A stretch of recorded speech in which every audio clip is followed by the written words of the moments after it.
Hello students, hope all you are fine. So today we'll discuss exercise 6.5 based on the Pythagoras property है ना। तो सबसे पहले हम सम पढ़ने एक देखिए, सबसे बहुत आसान सवाल है, सिर्फ आपको पाइथागोरस प्रॉपर्टी पता होनी चाहिए। पाइथागोरस प्रॉपर्टी क्या होती है, सुनिए ध्यान से। अगर ये राइट एंगल ट्रायंगल है, if this is a right angle triangle, if this is a right angle triangle A B C, suppose इस ट्रायंगल का नाम एबीसी है। अगर ये राइट एंगल ट्रायंगल है तो इसमें ये क्या, अगर ये 90 डिग्री है तो इसके सामने वाला क्या होता है, हाइपोटेन्यूज। बेस आप इसको भी ले सकते हो, इसके अकॉर्डिंग तो बेस इसी को लिखेंगे, बेस ये क्या है बेस, और ये क्या है परपेंडिकुलर, है ना। वैसे इसको पे अगर ऐसे घुमा देंगे तो ये परपेंडिकुलर हो जाएगा, ये बेस हो जाएगा, ठीक है। बाकी इसको डिटेल में हम 10th क्लास में पढ़ेंगे, ठीक है। अभी आपने सिर्फ ये याद रखना है, ये हाइपोटेन्यूज है, परपेंडिकुलर बेस कोई भी ले सकते हो, नो प्रॉब्लम, ठीक है। अब उसके बाद इसमें रिलेशन क्या होता है, H square is equal to P square plus B square, ये रिलेशन है। Height square of hypotenuse is equal to the sum of square of its perpendicular and base, ठीक है। अब क्वेश्चन पढ़ते हैं। फर्स्ट क्वेश्चन में क्या गिवन है यहाँ पे, यहाँ पे मैंने यही ट्रायंगल रख लिया। देखो इधर आपने फिगर बना लिया ध्यान से। पहले तो वो ये कह रहा है P Q R is a triangle, right angle at P, P right angle at P. देखो राइट एंगल किस पे है, पी पे है, तो मैंने यहाँ पे पी लिख लिया। लो सपोज क्यू आर आप कहीं पे भी लिख सकते हो, क्यू यहां लिख लो चाहे यहां लिख लो, ठीक है। P Q R in which P Q is equal to 10, P Q is equal to क्या है 10 centimetre, and P R 24, P R is 24। Find Q R. अब देखो ये राइट एंगल ट्रायंगल है तो इसका मतलब क्या होगा, इसका ये क्या है हाइपोटेन्यूज, ये क्या है बेस, ये क्या है परपेंडिकुलर। तो क्या होगा, आपने यहाँ पे ऐसे लिखना है एग्जाम में, in triangle P Q are, पहले आप लिख दो इन राइट एंगल ट्रायंगल, ये लिखो क्योंकि राइट एंगल ट्रायंगल है। In right angle triangle P Q are, ठीक है। What will be there, h square is equal to p square plus b square, b square by Pythagoras property। यहां पे आप ये भी लिखोगे ब्रैकेट में Pythagoras property, ये लिख दोगे आप, है ना। अब h देखो, ये h क्या है यहाँ पे, आप सब लो ये क्या है h, मैंने h लिख दिया यहाँ पे। So now here it will come h square only is equal to p, perpendicular कितना है 10, तो यू विल राइट हियर 10 का स्क्वायर प्लस बेस कितना है 24 का स्क्वायर कर दो। अब H square is equal to 10 का स्क्वायर कितना होगा 100, 24 का स्क्वायर, स्क्वायर समझ रहे हो ना। कई बच्चे यहाँ पे ये मिस्टेक करते हैं, 10 प्लस 10 20 कर देंगे। अरे भैया स्क्वायर का मतलब मैंने बताया था उस दिन भी आपको, 10 स्क्वायर है तो इसका मतलब 10 इंटू 10, ठीक है, कोई भी है। 24 इंटू 24 तो ये आएगा आई थिंक 576। तो अब क्या करोगे, H square is equal two plus कर दो 676। अब देखो मैंने कहा था आप ना एटलीस्ट 1 से लेके 30 तक तो स्क्वायर याद कर लो, है ना। तो मैं यहाँ पे क्या करूंगा, वैसे तो इसका बहुत बढ़िया कंसेप्ट आ गए, लेकिन आप अभी 7th क्लास में हो, आप इसको ऐसे लिख सकते हो कि ये किसका स्क्वायर, आपको ये ढूंढना है कि किसका स्क्वायर है, 26 का स्क्वायर, ये देखो, ठीक है। ये अब ये स्क्वायर के साथ क्या कट गया, स्क्वायर कट गया, तो h इज इक्वल टू क्या रह गया 26 रह गया। आपने ये देखना है कि जो 676 है ये किसका स्क्वायर है, आप डायरेक्ट लिख सकते हो। वैसे इसका ये मेथड भी मैं आपको सिखाऊंगा, ये होता है स्क्वायर रूट का कंसेप्ट। स्क्वायर रूट आपने सीखना है 8th क्लास में, लेकिन यहाँ पे आप डायरेक्टली ये सीख सकते हो कि 676 जो है वो किसका स्क्वायर था। तो आपको मैंने कहा था आप स्क्वायर याद करो, है ना। वैसे ये मेथड भी बताऊंगा, इसके लिए आप वो वीडियो देख लेना, मैं इसके अलग से वीडियो बनाऊंगा, how to find the square root, है ना, how to find the square root. बहुत आसान सा मेथड है इसका। तो अभी आप ये सोच लो भी, आपने ये देखना है 676 कौन से दो ऐसे सेम नंबर हैं जिनको मल्टीप्लाई करके 676 आ जाए। तो वो मेरे को तो याद है 26 का स्क्वायर था ना, आपको भी याद करना है। तो यहाँ पे स्क्वायर लिख के स्क्वायर का स्क्वायर कैंसिल करके h इज इक्वल टू क्या आ गया 26 आ गया जी, ठीक है। तो ये था first sum. Now next sum, next second सवाल। Now what is second, second भी ऐसी है कुछ। देखो इधर क्या कह रहा हूं, ABC is a triangle, ABC is a triangle right angle at C. कैसे भी बना सकते हो आप, राइट एंगल एट सी, ये देखिए राइट एंगल एट सी। तो ये ट्रायंगल था, राइट एंगल यहाँ पे मैंने बना दिया सी, यहाँ पे आपने क्या लिखना है सी, जिसके ऊपर राइट एंगल है। If A B is equal to 25, अब ए बी यहाँ पे आप लिख दो, कहीं पे भी लिख सकते हो, ए यहाँ पे भी लिख सकते हो, ए यहाँ पे भी लिख सकते हो, नो प्रॉब्लम, ठीक है। वो वैसे हम ये मान लेते हैं कि साइक्लिक में ए बी सी ऐसे साइक्लिक ऑर्डर में लिख लेते हैं, ठीक है। A B is equal to 25, A B is equal to 25, A C is equal to 7, find B C, B C find out करनी है, ठीक है। अब ये राइट एंगल ट्रायंगल है तो आप लिख दोगे A B C is right angle triangle, right angle triangle, ठीक है। अब उसके बाद आप क्या लिखोगे, H square is equal to P square plus B square, B square, यहाँ पे क्या लिखोगे, रीजन वाई, पाइथागोरस प्रॉपर्टी, पूरा नाम लिख दोगे यहाँ पे, पाइथागोरस प्रॉपर्टी। अब ये क्या है H, this is what H, this is the value of H, this is the value of P. तो नाउ पुट हियर वैल्यूज, 25 का देखो ध्यान से आप, 25 का square is equal to P perpendicular 7 का स्क्वायर, ठीक है, प्लस बी का स्क्वायर, ये हमें फाइंड आउट करना है, कुछ नहीं है, बिल्कुल आसान है।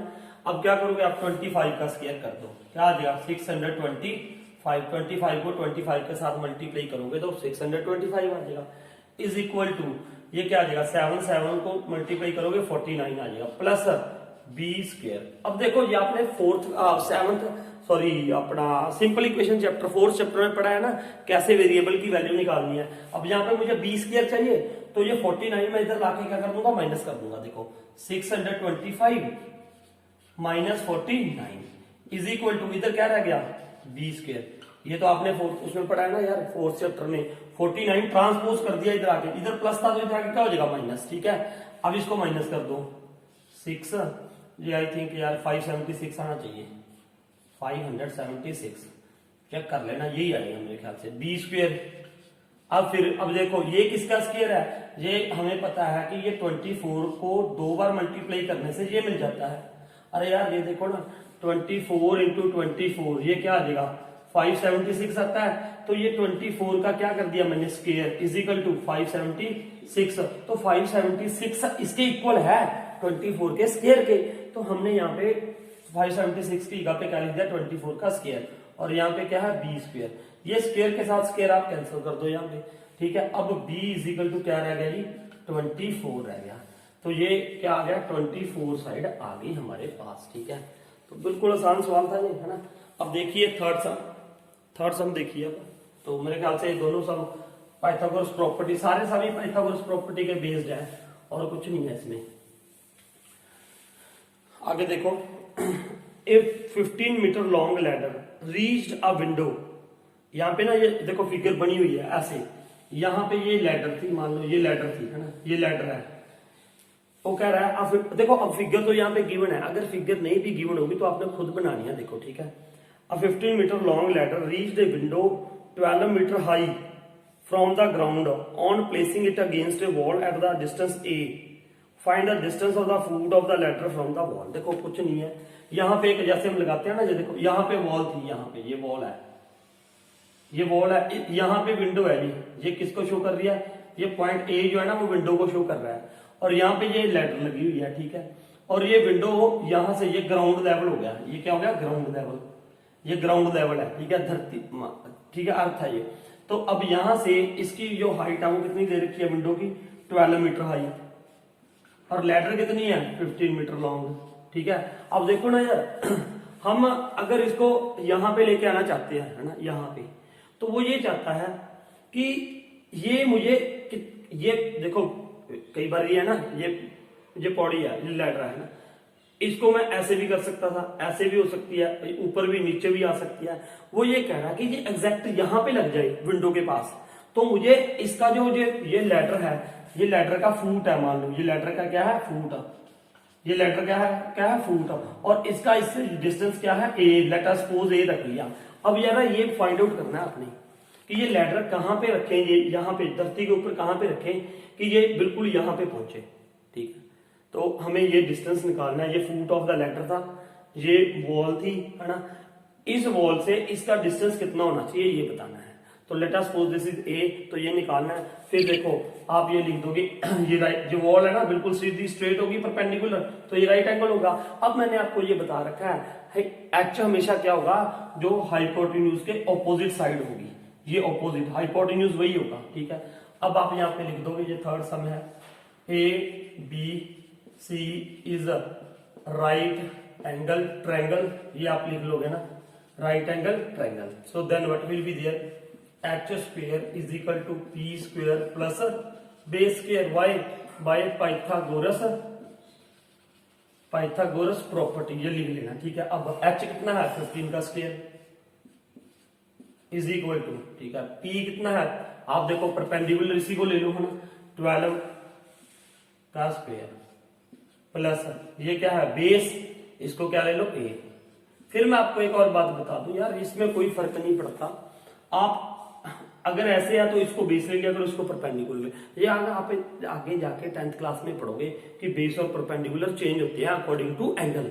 अभी आपने बस ये सीखना है यार, इसको परपेंडिकुलर है, ये क्या है बेस है, और सामने वाला हाइपोटेन्यूज है, बस ये बात याद रखना, ठीक है। अब नाउ 15 का स्क्वायर क्या हो जाएगा 225 is equal to 12 144 plus A square, ठीक है। अब इसको इसमें से क्या करता हूँ माइनस, तो 225 में से ये माइनस करो, ये क्या हो जाएगा, इधर आके माइनस होगा, minus 144 is equal to A square, ठीक है। अब 1 ये आ जाएगा जी 81 नहीं आएगा मेरे ख्याल से, ठीक है, is equal to A square. अब ये कितना होगा यार 9 का स्क्वायर, ठीक है, is equal to A square, square के साथ स्क्वायर कैंसिल कर दो, तो ए इज इक्वल टू क्या रह गया जी 9 रह गया, तो ये वाली साइड कितनी आ गई 9 आ गई, ठीक है। तो ये तो हमारा थर्ड सम, ठीक है, आंसर चेक करते रहना इसका, ठीक है। तो अब हम करेंगे जी next sum, that is a fourth sum. अब फोर्थ सम देखते हैं, फोर्थ में क्या लिखा है, देखो फोर्थ में वो ये कह रहा है कि how many which of the following can be the sides of a right angle triangle. अब वो ये पूछ रहा है कि क्या ये राइट एंगल ट्रायंगल की साइड्स हो सकती हैं, कौन कौन सी राइट एंगल ट्रायंगल की साइड्स हैं। जैसे मैंने एक सम देखा इसका 2.5, ठीक है, 6.5 सेंटीमीटर है, यूनिट जरूर लिखना है ना, यूनिट जरूर लिख देना।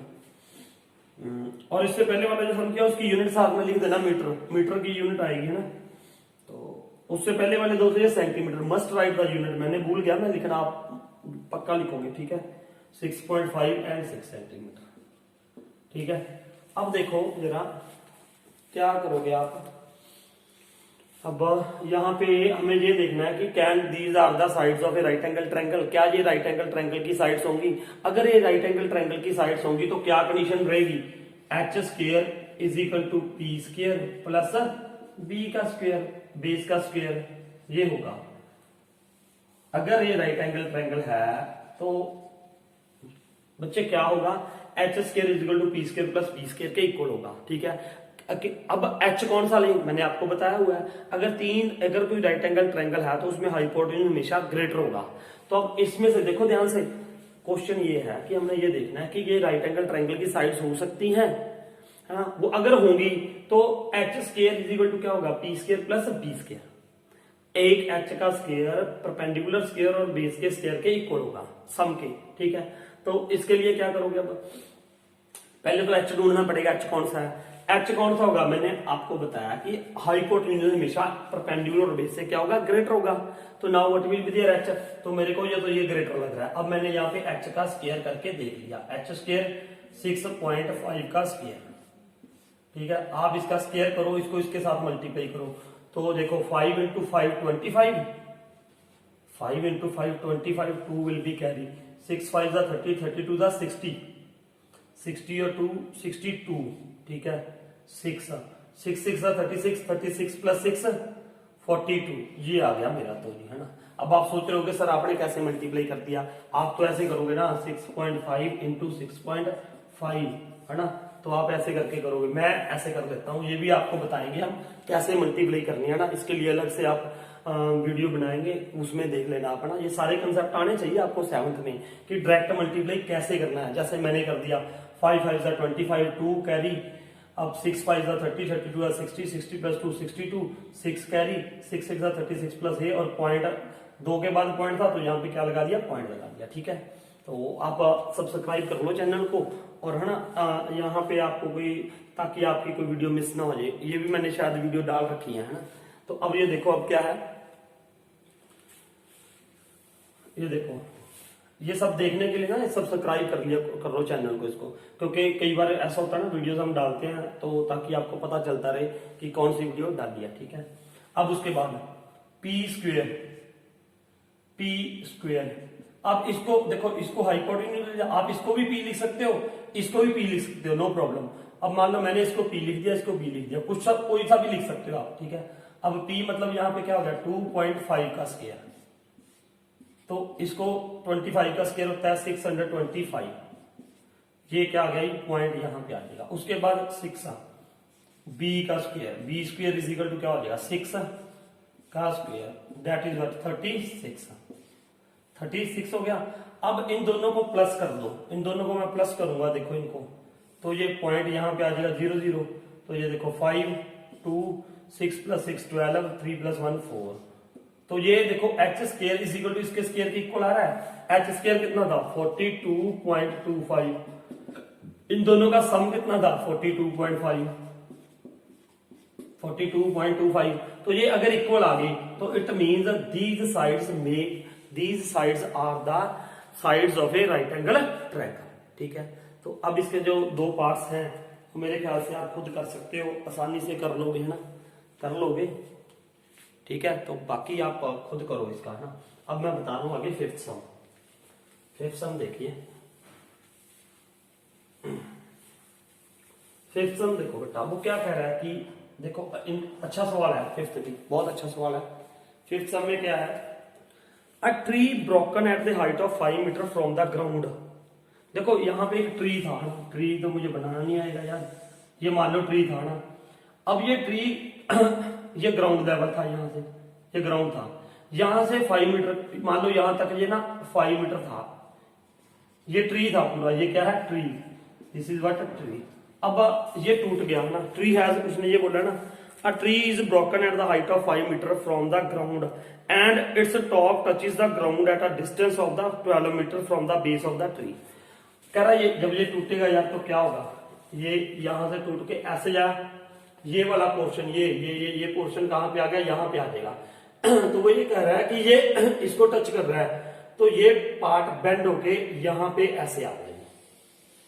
देखो ध्यान से, यहां से टूट गया ये पोर्शन, ये घूमता घूमता यहाँ पे ऐसे लग गया। आपने अक्सर देखा होगा ना, जैसे कई बार ट्री टूट जाता है तो ऐसे लग जाएगा। ठीक है, तो ये ट्री यहाँ पे ऐसे लग गया, ये वाला पोर्शन यहाँ पे आ गया। ठीक है, तो ये ए, और ये कितनी दूर है यहां से, ये कह रहा है ये बेस ऑफ द ट्री था, this is base of the tree. अब ये यहां से कितनी दूर हो गया, वो ये कह रहा है बेस ऑफ द ट्री। ध्यान से क्वेश्चन को पढ़ो, it's top touches the ground at the distance of 12 metre from the base of the tree. ये बेस ऑफ द ट्री था, यहां से ये कितनी दूर टच कर रहा है, ये। अगर मान लो ये सी था तो ये अब सी कहां पे आ गया, ये यहां पे आ गया। मेरी बात ध्यान से समझ लो, इफ इट वाज सी, ये टॉप था ट्री का, है ना, ये टॉप था, जो ट्री खड़ा था ऐसे, ये टी सी इसका क्या था, टॉप। अगर ये गिर गया है ना ऐसे, ये यहां पे आ गया, ऐसे आएगा, यहां से ये हो गया। अब ये राइट एंगल ट्रायंगल है, ये ट्री सीधा खड़ा है। अब मुझे क्या निकालना है, सुनिए, find the original height of the tree. तो ट्री की हाइट निकालो। अब देखो ट्री की हाइट कौन सी थी, ए बी प्लस ए सी, जितना ये है ना ए सी, वो यहां पे आ गया। अब यहां पे अगर आप सी पॉइंट रख रहे हो तो इसको मैंने सी डैश रख दिया, मान लो इसका नाम रख दिया सी डैश।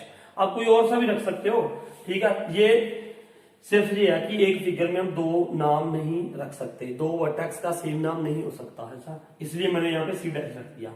अब ए सी, इसकी टोटल हाइट कितनी थी, दिस, ये कितनी दे रखी है, आई थिंक 5 मीटर, क्योंकि 5 मीटर से ऊपर से टूटा है, 5 मीटर से ब्रेक हो गया ना। अब यहाँ पे ये आ गया ए सी, ये ए सी कैसे निकालोगे, ये किसके इक्वल है, ए डैश सी के। देखो ये ए सी किसके इक्वल थी, ए सी किसके इक्वल है, ए सी डैश के। अब मुझे ये निकालना है, समझ लो ये क्या है, हाइपोटेन्यूज। ठीक है, तो अब आप ये लिख दोगे A B C dash is right angle, इसको मैं शॉर्ट में लिख रहा हूं, राइट एंगल ट्रायंगल। तो ये क्या होगा इसमें H square is equal to P square plus B square. अब ये हाइपोटेन्यूज है ना, ये हाइपोटेन्यूज निकालना है। H square is equal to ये परपेंडिकुलर 5 का स्क्वायर प्लस 12 का स्क्वायर। तो now what will be this H square is equal to 25 plus 144। So now what is there H square is equal to, इन दोनों को plus कर दो, that is what 169। तो अब यहां पे आप क्या कर दोगे, H square is equal to ये किसका स्क्वायर है 13 का, ये किसका स्क्वायर है 13 का। तो स्क्वायर के साथ स्क्वायर कैंसिल करके आप एच इज इक्वल टू क्या लिख दोगे 13। तो अब ये क्या आ गया, ये 13 आ गया ना, ये 13। हमने original height of the tree निकालनी थी। ओरिजिनल हाइट क्या थी, ये दिस प्लस दिस। अब ये किसके इक्वल था, ये, क्योंकि ये ट्री इधर आया हुआ है ना, तो ये 13 था, तो ये भी कितना हो गया 13। तो ये 13 plus 5, 13 plus 5 is equal to 18। तो उसकी ओरिजिनल हाइट कितनी थी 18 मीटर। ठीक है बेटा, मेरे ख्याल से ये आपको 5, 5 और 6 सम हमने जो किए हैं 5 है ना, समझ आए होंगे। इसके बाद हम करेंगे इससे नेक्स्ट वाली वीडियो में है ना। तो होप आपको ये सम, एक और सम बता देते हैं यार 6 है ना, 6 भी कर लेते हैं हम।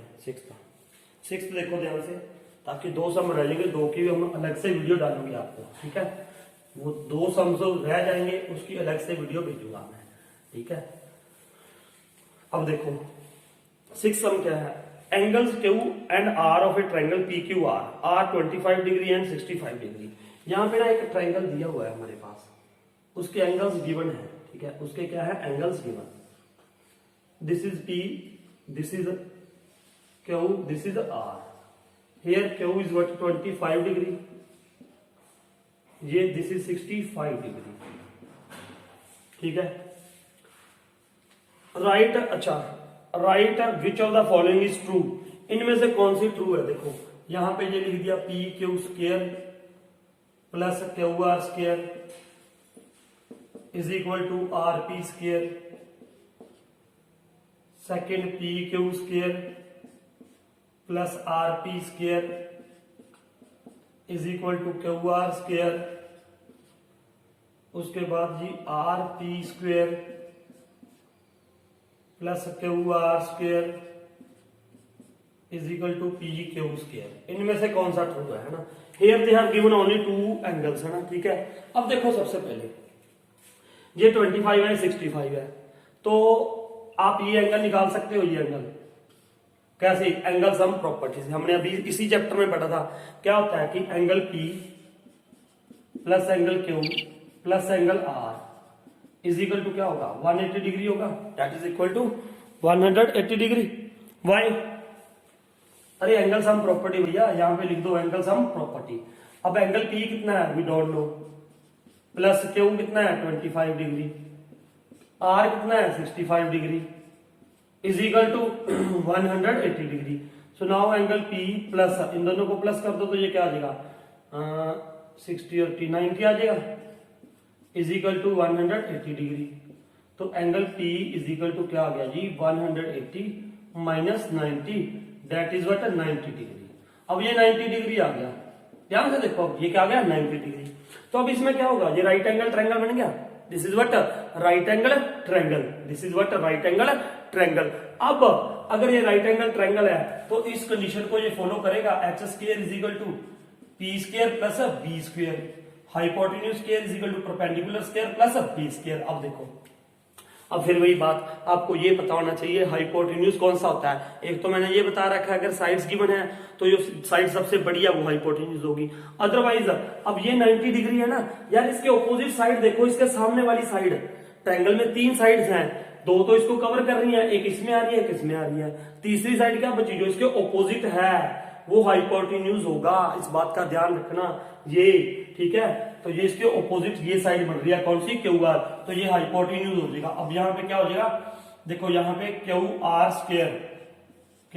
स्क्वायर इज इक्वल टू पर बाकी दोनों साइडों का स्क्वायर के इक्वल होगा। आप कैसे भी लिख सकते हो, पी क्यू लिख दो, पी क्यू का स्क्वायर प्लस, देखो हाइपोटेन्यूज हो गया। अब यहाँ पे P Q square plus R P लिख दो या पी आर लिख दो, आर पी स्क्वायर, ये लिख दिया। दिस स्क्वायर इस साइड का square is equal to this square plus this square. अब इनमें से देख लो कि कौन सा बन रहा है। क्यू आर स्क्वायर देखो यहाँ पे ना तो ये आएगा ना ये आएगा, ये आ जाएगा। क्यू आर स्क्वायर देखो ये वाला करेक्ट है, this is to Q R square P Q square plus R P square, ठीक है, ये सेकंड वाला क्या है, करेक्ट है। तो होप आपको ये समझ आए होंगे सवाल, है ना। इसके बाद 7th और 8th का अच्छे सवाल है, उसके लिए कुछ प्रॉपर्टीज आपको बताएंगे ना, वो हम बाद में आपको अपलोड करेंगे वीडियो, है ना। तो 6 तक आप समझ कीजिए, इसकी एग्जांपल्स कीजिए, है ना। अगर कहीं पे आपको कोई प्रॉब्लम लग रही है तो आप मेरे को कमेंट करके पूछ सकते हो, I will give your comments answer, ठीक है। So thank you for watching this video.